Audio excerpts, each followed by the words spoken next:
दोस्तों, हर मेहनत के बाद एक छोटी सी खुशी तो बनती है। जब टारगेट का आखिरी दिन हो, टारगेट मुकम्मल हो जाए, तो फिर ऐसा कैसे हो सकता है कि दोस्तों के साथ कोई जश्न ना मनाया जाए। बस फिर क्या था, बन गया हमारा प्लान। फैसला हुआ कि आज कामयाबी को यादगार बनाया जाए और चलते हैं इंटरनेशनल सिटी की नई मशहूर होने वाली जगह, fry chicken pizza and cafeteria. ये एक नई शॉप है, लेकिन कम वक्त में काफ़ी मशहूर हो चुकी है। ख़ास तौर पर यहाँ का मशहूर ट्रेन पिज़्ज़ा और जिंगर शवारमा जो है वो बहुत मज़े का और लोगों की ख़ास तवज्जो का मरकज़ बना हुआ है। जब हम वहाँ पहुँचे, सबसे पहले दोस्तों ने शवारमा ट्राई करने का फ़ैसला किया। हमने शवारमा का टेस्ट किया और वाकई जायका बहुत ज़बरदस्त और जायका ऐसा कि मज़ा ही आ गया। उसके बाद बारी आई असल चीज़ की जनाब। हमारा इंतज़ार ख़त्म हुआ और सामने आ गया मशहूर ट्रेन पिज़्ज़ा। ट्रेन पिज़्ज़ा देखते ही मैं ही एक अलग तजर्बा था। ऐसा लग रहा था जैसे पिज़्ज़े के पीछे पूरी ट्रेन बनी हुई हो, छोटी छोटी बोगियां लगी हों और इतने बड़े पिज़्ज़े को लकड़ी के खूबसूरत फ्रेम के ऊपर सर्व किया गया। फिर सब दोस्त इकट्ठे बैठे, पिज़्ज़ा खाया और अपना अपना फीडबैक दिया। सबका यही कहना था कि वाकई जायका और प्रेजेंटेशन दोनों कमाल है। पिज़्ज़े के बाद भी दिल नहीं भरा तो आखिर में एक शवारमा और मंगवाया गया।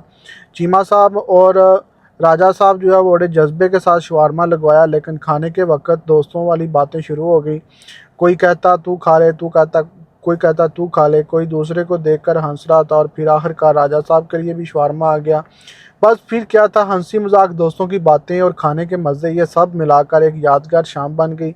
वक्त का पता ही नहीं चला और फिर वापसी का वक्त आ गया, क्योंकि सब ने अपनी अपनी गाड़ियां वापस अपने पार्टनर्स के हवाले करनी थी। आखिर में हम जब गाड़ियों की तरफ रवाना हुए, अपनी अपनी गाड़ियां वापस की और दिल में एक खूबसूरत याद लेकर वापस घर की तरफ चल पड़े। ये थी हमारी टारगेट मुकम्मल होने के बाद छोटी सी पिज़्ज़ा पार्टी, लेकिन दोस्तों के साथ गुजारा हुआ ये वक्त हमेशा याद रहने वाला है। तो तमाम दोस्त जो हैं वो हमारे चैनल को जो नए हैं इसको ऊपर ज़रूर से सब्सक्राइब किया करो, वीडियो लाइक और शेयर किया करो। ये राजा साहब हैं। राजा साहब जो है हमारे, हर बंदा जब पिज़्ज़ा खाता है तो उसके बाद ये है ना, ये ध्यान रखती हैं किसने कितने पीस खा लिए हैं। और इस बार भी राजा साहब जो है पूरा अपना फोकस करके ध्यान रखने की पूरी कोशिश की है कि भाई तुमने ये खा लिया, तूने इतने खा लिए हैं। इनको बोला राजा साहब ऐसे मत किया करो। राजा साहब कहते हैं नहीं, मुझे मज़ा आता है। तो उसके बाद राजा साहब ने जनाब, पहले तो शवारमा जब आया तो राजा साहब ने एक शवारमा छुपा लिया। हमने एक शवारमे के दो पीस किए थे, लेकिन राजा साहब ने कहा कि नहीं, मैं पूरा खाऊंगा। लेकिन उसके बाद फिर क्या हुआ कि चीमा साहब ने बोला नहीं, वो पूरा मैंने खुद लगवाया, आपने बोला था कि मैं शवारमा नहीं खाऊंगा। तो उसके बाद फिर आधा आधा शवारमा जो है इन सब ने किया, लेकिन चीमा साहब ने पूरा शवारमा खाया। चीमा साहब को जिस शिद्दत के साथ भूख लगी थी, वो उस भूख के दौरान चीमा साहब की भूख मर चुकी थी, क्योंकि जो पिज़्ज़ा खाया था वो इतना बड़ा पिज़्ज़ा था कि वो हम लोग चीमा साहब की लग बिल्कुल आतंकवादी लगदा शक्ल वेखिया जी दोस्तों, बंदे दे बारे तुम कमेंट करके दसना कि ये आतंकवादी लगता है कि नहीं। मंगना से नहीं,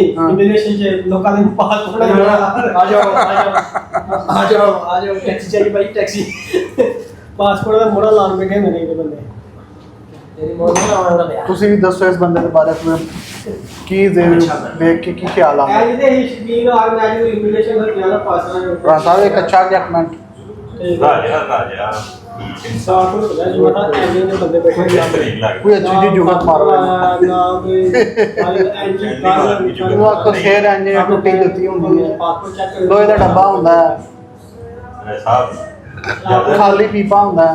आप लोग फील करते हैं बड़ी अच्छी लुक लग एक एक अच्छी चीज जुगत राजा साहब कल कह रहा था मैं बाल लवाने ने। इस बंदे जिन्ने को वाल लवा लेने ते पिछू सिर च मोहरियां हो जाणियां।